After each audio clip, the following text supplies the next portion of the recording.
Bonsoir les gars, j'espère que vous allez bien. Tiens, on va pas passer par là, viens avec moi. Hop, on va parler du désespoir du trader. Hmm. Alors qu'est-ce que c'est que le désespoir du trader? C'est quand un mec, par exemple, a perdu son compte ou s'est fait exploser ses comptes, ou au moins un de ses comptes. Sa psychologie change, c'est-à-dire qu'il est passé du mec je vais devenir millionnaire au mec oh putain j'ai plus rien. Et il panique et il ose plus trader quoi en fait. Et c'est assez terrible en fait comme état psychologique parce que c'est un état psychologique qui nous bloque. C'est-à-dire que par exemple on pourrait avoir des bonnes analyses mais avoir peur et du coup ne pas réaliser des trades qui pourraient être bons. Alors c'est quelque chose, moi j'ai jamais éclaté un compte, alors j'ai déjà perdu hein, évidemment au début etc. Mais j'ai jamais éclaté un compte. Et mais j'ai souvent vu ça chez d'autres traders, c'est-à-dire une peur, une psychologie qui dérape, qui se dit ouais non mais en fait là vraiment je vais pas y arriver les gars. Du coup bon bah je préfère me mettre en retrait, ne pas trader, etc. etc.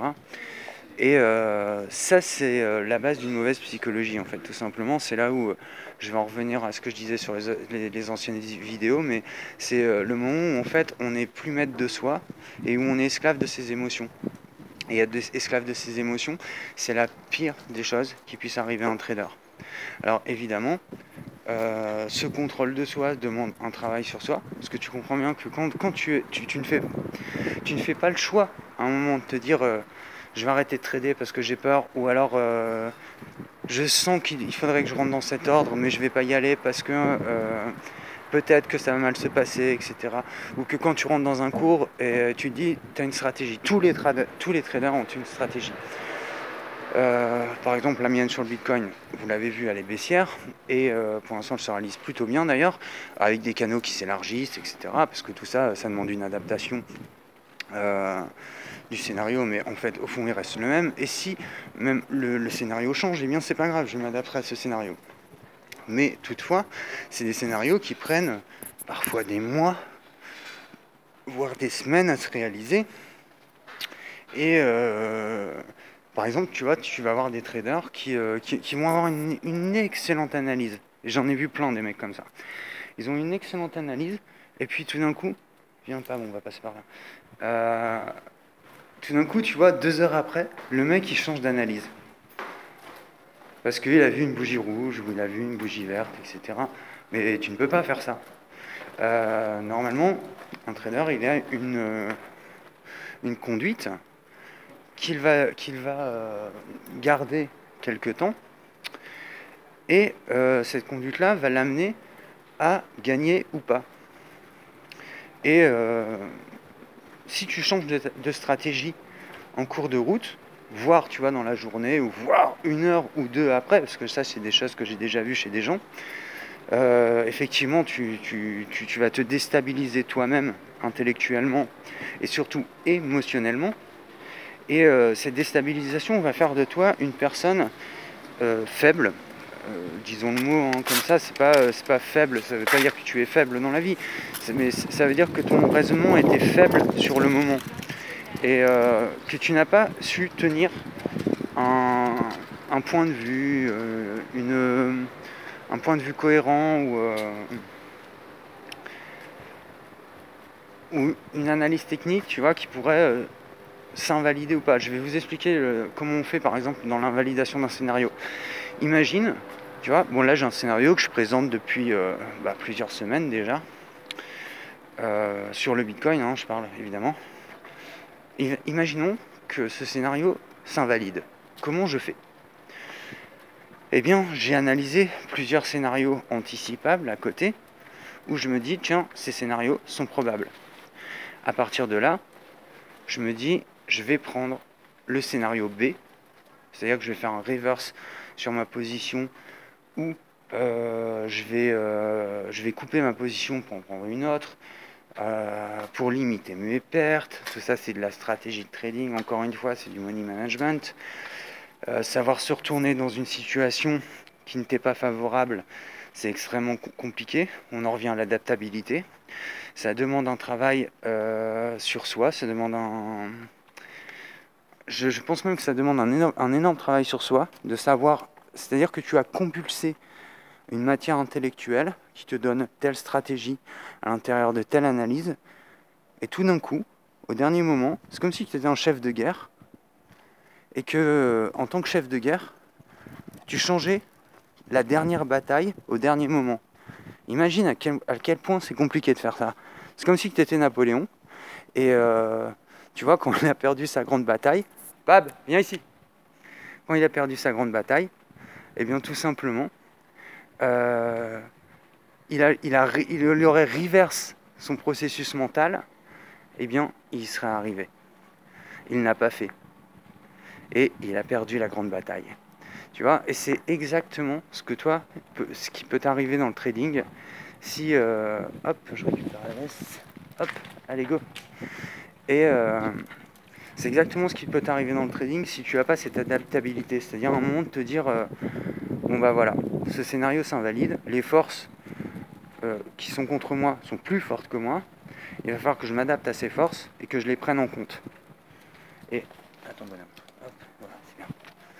Et à partir de là, tu vas faire de l'adaptabilité, de la flexibilité intellectuelle. Ça va te demander un énorme travail parce qu'il va falloir mettre tes émotions de côté, tes peurs de côté.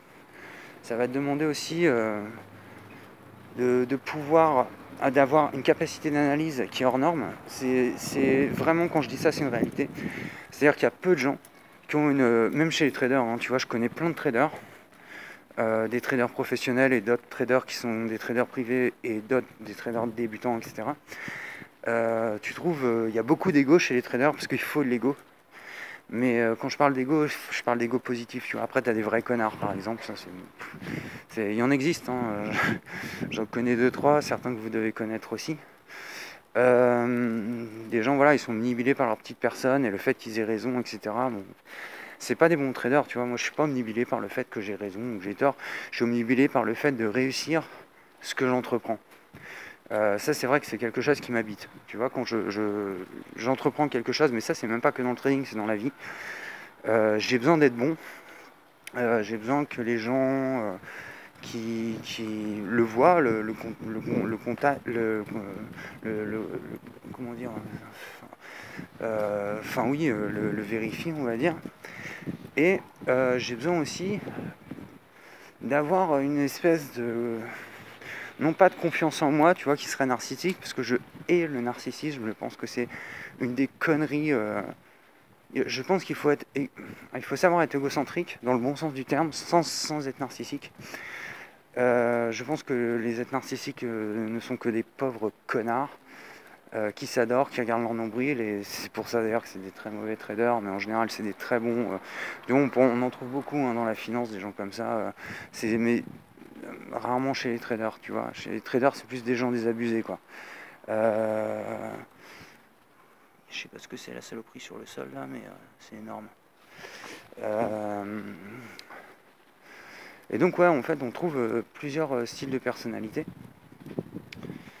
Moi, je vais vous dire ce que je vous ai dit dans la vidéo. Détruisez votre ego pour le faire renaître. C'est ce qui sera le plus positif pour vous. Mais dans le bon sens. C'est-à-dire quand je vous disais de désapprendre les biais cognitifs, etc., pour les faire renaître et pour appliquer les biais cognitifs qui sont positifs à votre psychologie et à votre individualité, là vous serez bons les gars. Et tu vois, malheureusement ça devient un travail. Ça devient un travail sur soi qui n'est pas évident à faire, qui demande, je pense, plusieurs années de réalisation, de remise en cause, etc. C'est très compliqué hein, de se remettre en cause pour un être humain. Les êtres humains ont l'habitude de la normalité, ont l'habitude de l'habitude justement, et ont l'habitude d'être pris en main. Dans le trading, ça n'existe pas d'être pris en main, ça n'existe pas les habitudes, tout ce que je viens de vous énumérer n'existe pas. Donc il faut penser par soi-même, quoi. Et quand tu vois, tu démarres là-dedans et que tu te dis merde, faut que je devienne un adulte, faut que je pense par moi-même, il faut que je sois un grand. Eh bien, tu vois, c'est compliqué pour pas mal de gens. Et c'est pour ça qu'ils réagissent avec leurs émotions. C'est pour ça que je vous dis que la plupart des gens qui ont des biais cognitifs ou des croyances, des connaissances, enfin, je sais pas, tu vois, des partis politiques, des machins, dans la vie, vont se planter en trading parce qu'ils vont appliquer la stratégie auquel ils croient de manière préférentielle dans leurs avis politiques, religieux ou autres. Eh bien, ils vont les appliquer de même manière dans le trading ou dans l'investissement ou dans le... j'allais dire dans le managériat, mais dans l'entrepreneuriat et dans... Eh bien, en fait, non, tu vois, il va falloir réapprendre pas mal de choses. Parce que quand tu es ton propre maître, tu es ton propre Dieu aussi, par la même occasion, eh bien, ça devient très compliqué parce que ce travail que tu dois faire sur toi, il n'y a que toi qui peux le faire. Alors je sais qu'il y a aujourd'hui des coachs, des machins, il y a des gens pour t'aider à ça, hein, tu vois. Moi un petit peu, Crypto Trading Social Club, ça sert un petit peu à ça, tu vois, à te dire, regarde, en fait c'est pas tout à fait comment tu le penses. Et en plus, tu vois, tout en restant moi-même, tout en restant en mode un petit peu à l'arrache, quoi. Parce que je suis pas un youtubeur, j'ai pas envie de faire ce genre de conneries, j'ai envie de rester moi-même parce que j'ai pas besoin de faire ça en fait en réalité. Du coup, j'ai pas envie d'adopter les codes de toute cette communauté en fait, on va dire. Mais j'adore ce que je fais, j'aime bien le partager. Du coup, cette adaptabilité dont je te parle et dont moi j'ai dû éprouver les limites, si tu veux, tu vois. Moi aussi, j'ai dû détruire mon ego pour le faire renaître. Et ça a changé beaucoup de choses, tu vois, dans ma vie, en réalité. Parce que beaucoup de croyances qu'on a, elles sont non fondées, tu vois, en réalité, elles tiennent pas, ces croyances, elles ne tiennent pas face à la réalité, justement. Et le trading te montre tout ça. C'est pour ça que je parlais de résilience dans la dernière vidéo, et je pense que c'est toujours très très important d'avoir cette flexibilité, cette adaptabilité, et de pouvoir tranquillement se dire que si quelque chose ne se passe pas comme on le veut, eh bien c'est pas grave, on va penser selon le problème. Tu vois, c'est-à-dire que tu es en face d'un problème et tu avais une théorie, mais cette théorie va changer. Cette théorie va changer et ton comportement va changer parce que cette théorie change. Imagine le boulot qu'il faut sur soi, tu vois. La plupart des gens que tu vois dans la vie, ils sont persuadés de ce qu'ils pensent. Pourquoi ? Parce qu'ils ont des zones de confort. C'est tellement facile d'avoir des zones de confort. Moi, ma seule zone de confort que j'ai, dans la vie j'ai des convictions, etc. Hein, je dis pas ça. Hein, mais ma seule zone de confort que j'ai dans le trading, c'est la zone dans laquelle où mon travail d'analyste se réalise.